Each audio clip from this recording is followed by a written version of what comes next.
Salatu wassalamu ala Rasulillah wa ba'd. We give thanks to Almighty Allah once again for giving us this opportunity to be able to have another edition of our weekly program. And we say Assalamu alaikum to you, our valued and esteemed listeners and viewers. And likewise, assalamu alaikum to our Ustadh once again. Alaikum salam wa rahmatullahi wa barakatuh. You are welcome once again. Thank you very much. We, inshallah, today we will continue from where we stopped last week. So, Ustadh, the topic for the last week was about theater, performing theater art as a profession, being an actor and whatever that relates to it. Now, there was a particular question that was laid to rest last week.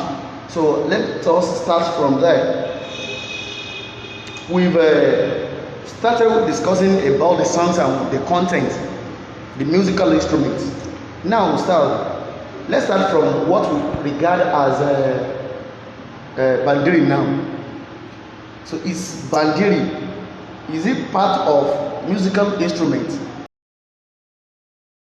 that Islam forbids? Bismillahirrahmanirrahim wa salatu wa salam ala rasulillahi wa bihi nasta'in wa la hawla wa la quwwata illa billah. I will start by saying that we thank Allah for this another opportunity, and we beseech His manifold of blessings on the soul of the noblest of mankind, Muhammad sallallahu alaihi wasallam.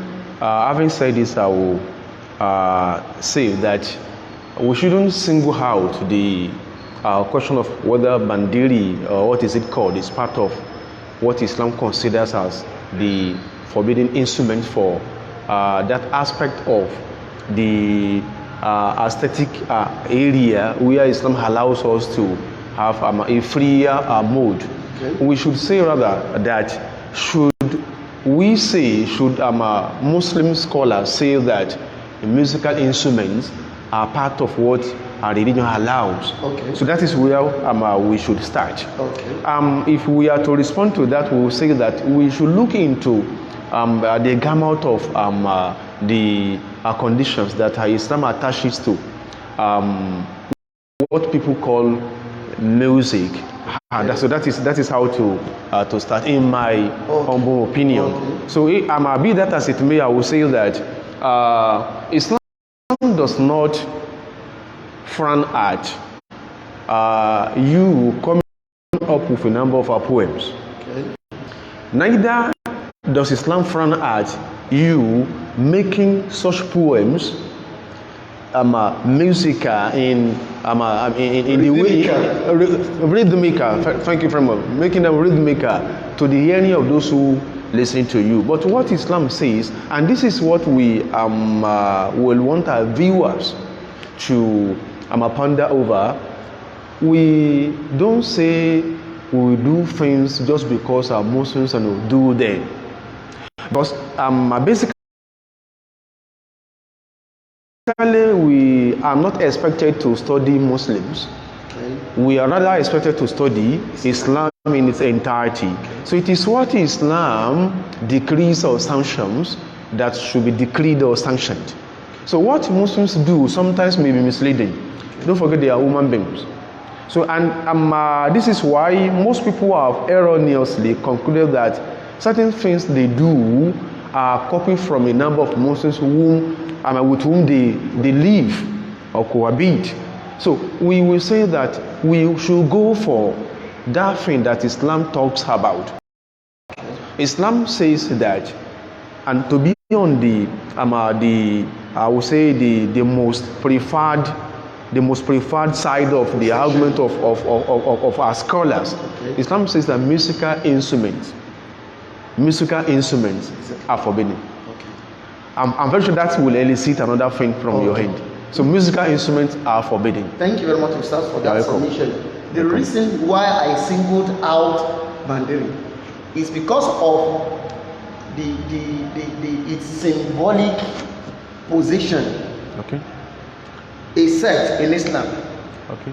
when they are having their adhkar Okay. or any other ceremony. Okay. So bandiri is unavoidably present. Okay. So now the reason my question is sequel is premised on that what is it called, that happening. Now singling out bandiri, is bandiri part of the musical instrument or not, according to the Islamic scholars? What our scholars have advanced as argument to the area you have looked into is the fact that we will not say, and we shall never say, just because some people will feel annoyed, Okay. that bandiri, or what is it called, isn't part of a musical instrument. We will say that it is part of, because whatever makes your the totality of whom you are, your body, your emotions, your psyche, whatever makes them shake, whenever it is drummed, Okay. whenever it is trumpeted, Okay. is enough to be called what? A musical instrument. Now, Ustadh, that's not. So doesn't bandiri do that? It does, of course, it does. Then why should we go ahead along in discussing what is already solved? Okay, Ustadh. So that is to cut the longer story in that regard short. Okay, now, Ustadh. Okay. In one of the general notion, Okay. believe what we read in the history of Islam was that Muhammad sallallahu alaihi wasallam was welcomed Okay. in Medina. Okay. So why a set of people Okay. were drumming duf. So in another hadith, so I think as reported by Aisha, if not by Abu Hurairah, so he said that in what is it called, in marriage occasion, the Muslims are allowed to drum something like dufu, to be precise. Now, what can we liken dufu to in this contemporary world? I like this argument because it is going to shed a bigger light on some gray areas. Gray, I say gray area because some people consider them gray. Okay. And in responding to this, we will say that sometimes we shouldn't mistake what a people do to honor you when you've not got your footing as part of what should be a fundamental of our religion. We usually go too far. To rephrase, to come again. I say that we should not mistakenly consider what a people do to honor me, for instance, when I've not actually got my footing, a fundamental part of what I call chores. The Prophet ﷺ was in Medina for the first time. The people of Medina, because he before that time had never drew it among them. So the people of Medina thought that the best way to welcome him was to present before what they had, and against which he had not spoken. So they welcomed him. If at all we are to go by that argument that people came out en masse welcoming him, women, children, drumming, singing. We know all people know. Usually, I'm put forth in that regard. So my argument is this: you cannot say because people do that, people did that in Israel, welcoming the Prophet ﷺ, it has become part of what we should say Islam should have considered, just because it was first performed at the Prophet's first footing in Medina. So that is not it is not an argument. It is not a palatable argument. What about the hadith that's about duf? You see, sometimes when Islam exceptionalizes something, you don't find an escapade rather from that thing that Islam has made exceptional. So when we are into marriage ceremony, we ourselves shouldn't look gloomy. Neither should we make the whole environment of the marriage ceremony melancholic or boring. So something must tickle us up. Something must tickle us up, like I said, something should have flavor rather. Something must make that gathering colorful. And that is why the Prophet sallallahu alaihi wasallam has exceptionalized dufu for who. So that's another argument. Okay, for who? For the women folk. Okay. And you see, according to what Islam as a religion does bring forth in an argument of this nature, whenever women are to make use of that dufu as you've mentioned, okay. And don't forget, like I had wanted to mention when we started, the word duf is not synonymous with tambourine. Okay. Sometimes we people who rely heavily and solely on the English Arabic dictionary translation do go into such a colossal mistake. The English Arabic dictionary will give you the meaning of tambourine for dufu, and that is a mistaken translation, a misleading one. So and that is why I would say the circle of argument remains, because somebody who may have read that will tell you that in the source upon which he relies, he has been given what tambourine to be the meaning of dufu. So this widens the gap of argument the more. So dufu is explained by those who have witnessed it to be something that is very distant from tambourine. And neither is it similar to drumming or drum rather. Okay. It isn't sakara like we say. It isn't sakara. It isn't sakara. It isn't omele. It isn't omele. It isn't yalu. It isn't what's it called? There's a particular we call this set of drums. So behind gas. Thank you. So it isn't that one. It isn't that one. Neither is it what is it called? Bandiri. At all. Even as scholars in the Sufi circles understand this. They understand it, quite understandably. I wanted to chip in something. We should not, because we think there must be a wave of ascetic saint in what we do, go into making permissible for ourselves what Islam has never made permissible. What do I mean? So when we go into adhikar, going into adhikar does not call for dancing or having to shake while you are seated. So we are into adhikar, we are communing with our Creator. And that is why Islam has ruled how as-saj'u fi al-adiyya. As-saj'u is making the last part or portions of your prayer points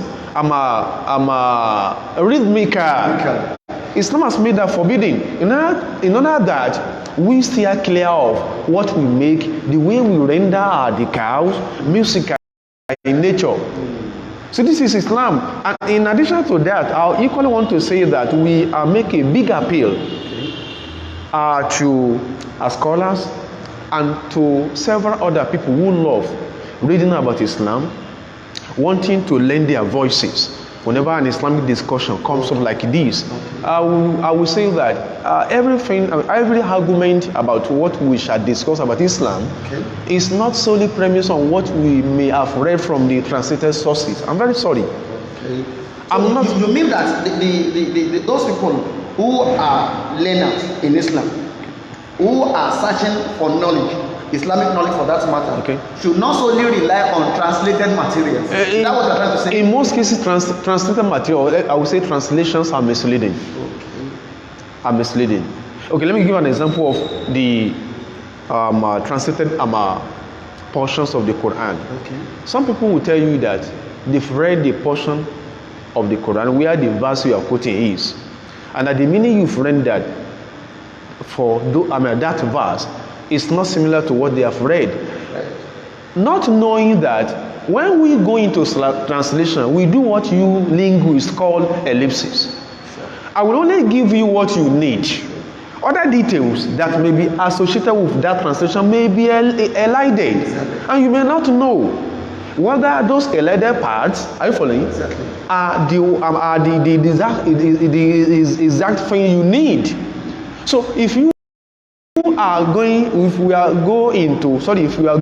rather into cross-cultural analysis, we must be well grounded in the languages of the discourses we are into. So it is our humble opinion and our humble appeal. It's an humble appeal. It's an humble appeal. So let's go back into our discussion. Sir, thank you for that admonition. You made us understand that the Islamic scholars, from their understanding of the Sunnah and the Quran and their ijtihadat, so they made us realize that musical instruments are forbidden. Okay, Ustadh. When musical instruments are forbidden, okay, so that means we cannot dance, because it will be quite unlikely, it will be quite difficult for one to be dancing without something, music or being played somewhere. I wouldn't subscribe to that. Okay. There could be dancing without an element of drumming. Who will dance then to start? Where will we dance? Thank what you. Type of dance? To what are we going to dance? And are you not? Don't you think we are not going further? Not at all, Ustadh. Discussing dancing and who should dance here like this. Ustadh, let's go for it. I said just give us synopsis. There could be dancing without an element of drumming. Okay. That was demonstrated before the Prophet Sallallahu Alaihi Wasallam. In my tradition, reported by Al-Imam Al-Bukhari, there was a particular point in time when the Ethiopians, okay, Al-Ahbash, who were squatting with the Prophet were demonstrating a part of the Ethiopian culture that had to do with having raising a leg, okay, which was similar to dancing. Right before the Prophet Aisha was present, placing his cheek on the shoulder of the Prophet, watching interestedly what they were doing. Okay, to what things should we dance? Okay. What makes dancing forbidding? What makes rather listening to music forbidding? Are you following? Exactly. It shall make dancing forbidding if that element that renders music forbidding is found in dancing. We talk of musical instruments. The content of the song to which we dance is equally important. Are we making sense? So we cannot this common song by like hip hop artists like Besa Suke, like Musumale and the Asalatu, Numa Fasalatu and the likes. That is so are those ones are they allowed? And the waka, the normal waka will normally render in occasions. Maya. What about that? Those ones, are they allowed? This is our outline, but we must be sincere. Okay. Whenever the content of what we sing is consistent with the teaching of Islam, the content, even if that song has been rendered by a non-Muslim. Don't forget, there was a particular time the Prophet ﷺ had to reference a song, a poem, rendered by Labid. He says, كلمة حق قالها شاعر على كل شيء ما خلا الله باطل. So the Prophet ﷺ wasn't actually singing, but he only referenced what that particular poet had sung, meaning that it isn't the personality of the poet that matters here, but the content. So if anyone tells you brings to your hearing, your attention, that somebody says before the white man came, our forefathers had been a civilized people, Olajula and she, without drumming, without all those other musical instruments that Islam has rendered forbidding. It is the content that we go by. If anyone says or sings before your hearing that our fele bunu, don't say it had been sung by somebody. No. Isn't that statement true with regard to the life we live in? It is true. So it is the content that matters here. So when the content, are you following? Exactly. Does not in any manner violate the teachings of Islam, it shall be accepted. We don't stand too much on ceremony in that regard. Thank you very much. You are welcome. I really appreciate that. We say Jazakumullah khairan once again. Ustadh, this our discussion revolves around those things with which Muslims have got acculturated. Like Listening to music, okay, watching movies, okay, and all sorts of things. Even some schools, though I don't know of any Muslim school who does that have class for music. So the thing is, somehow permeating even our educational sector. What is your number one? Does Islam provide an alternative to everything you've said that Islam forbids now? Because for instance, you rightly said earlier on that in the car we are allowed to do a lot, we should just make the event colorful. So how do we make it colorful? Making an event colorful when it comes to from probably marital ceremony or christening ceremony or what have you isn't something difficult. Okay. So it has to do with you having to give a room for what your society values. I could remember there was a particular time a lady was to be sent forth into a marital home, and she was to be taken to where she had been destined to go by Umuna Aisha. This is reported by Al-Imam al-Bukhari. They set out for the destination. Aisha took the lady to where she was destined to go and handed her over to the rightful owner, like we say. On coming back home, the Prophet asked her, Sallallahu Alaihi Wasallam, how did you send the lady forth? He says, we gave them the lady and we in a tradition. And he says, and you didn't even put forth, because there is a particular thing in the culture of the Ansar that makes them, that makes them elate whenever they are listening to such. It is about poem. And the Prophet taught Aisha what she ought to have said. Why wouldn't you have said Atainakum Fahayuna Nuhayikum? He taught her how she could have rendered a number of her poems, few lines of poems. So you make your ceremony colorful by coming into terms with what your cultural value demands without you violating the tenets of your religion. It is possible. Exactly. And coming back to the issue of whether music has been made a subject in our secondary schools rather, that isn't our problem. It is the problem of... It's actually in private sector. Of course, in the private sector. They now opt for dancing as a subject, music as a subject. They learn how to play different musical instruments in some private schools. Which Muslims are attending. You see, a quicker response to that is that sometimes when you go all out, wanting to secularize everything, you run into a pitfall like this. When you go all out wanting to secularize, see, we discuss this phenomena based on the stance of our religion in what people consider dear to themselves. Their religion. Are there spaces for what we are discussing here in those religions? That's a problem. So when the public domain is porous, anything goes. When the public domain is porous, anything goes. How would you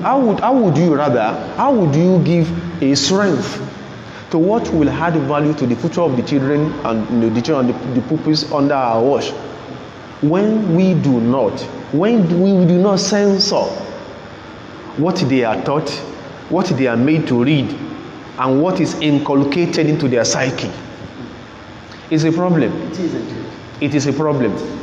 So making a ceremony, colorful isn't a problem.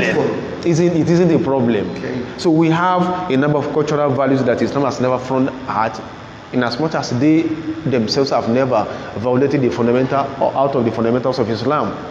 So that is a principle. Yeah, so before we call it a day, I want you to kindly advise us Muslims. Okay. I said this last week, and I've said it earlier, just now, that Muslims, movies are permitted every home. Okay. Hardly would there be a home without having a particular time they dedicate for or to watching movies, and this is very disastrous. Sometimes over last week I read a conversion of a particular woman who was blessed with a boy and 3 daughters. So their father is not always around. So I want to give you a very clear picture of what actually happened. So in the presence for the boy and his younger sisters, they were watching a particular American movies. So they practice a particular thing in that movie, and they got turned on. Before they know it, they got turned on.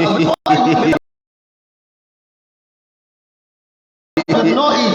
This man, the boy, or let me say man, has got his 3 sisters impregnated.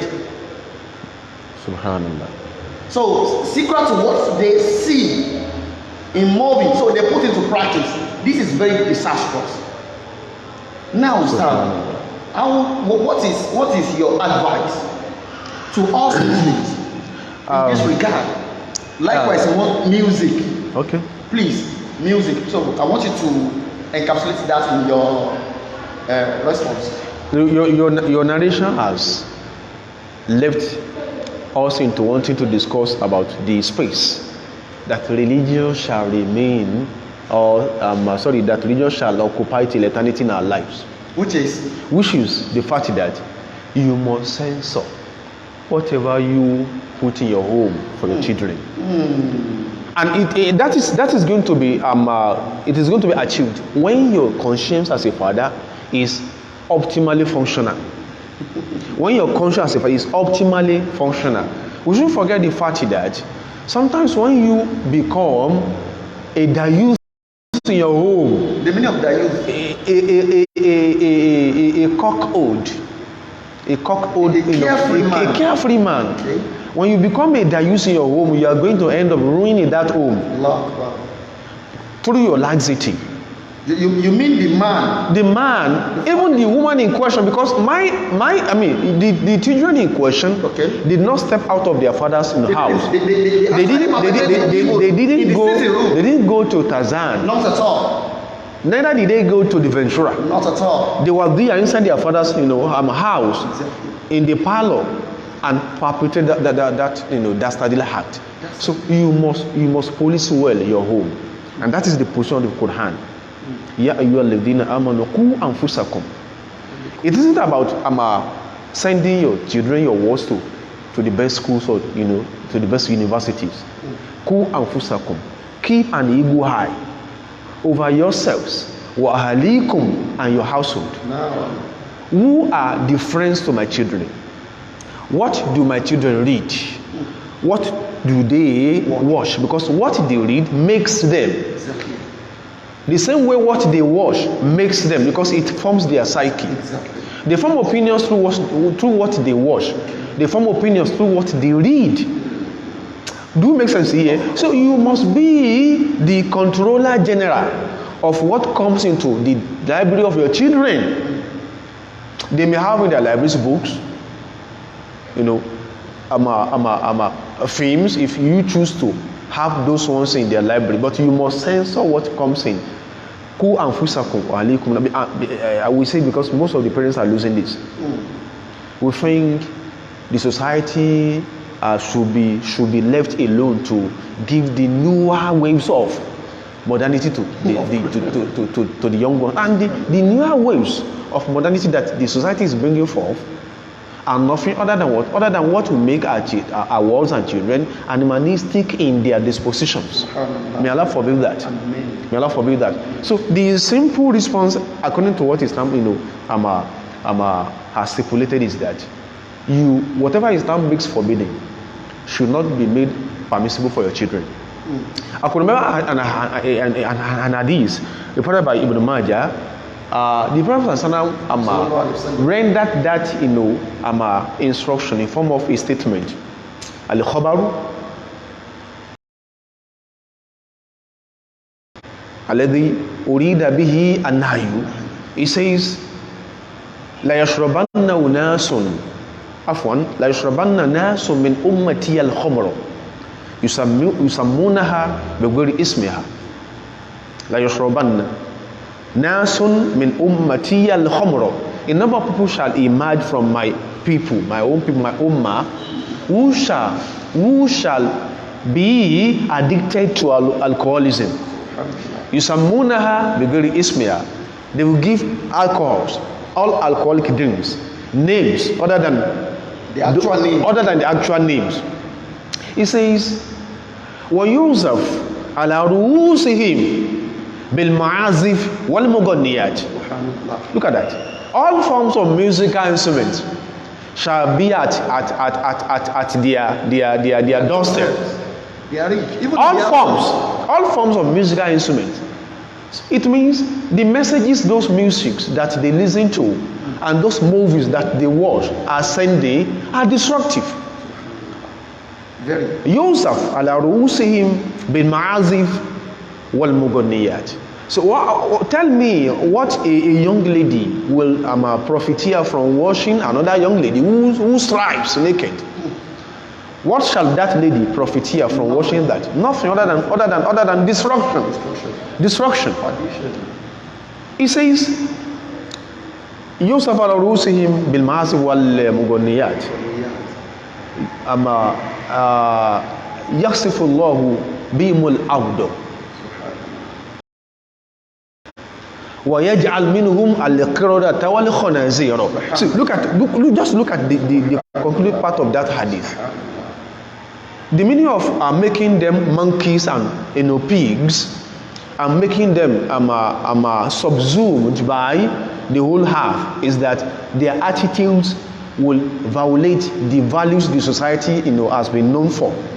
How would you tell the whole world that you as a boy has succeeded in impregnating your biological sisters? So that is the point the Prophet is driving at. It is a taboo. It's an aberration.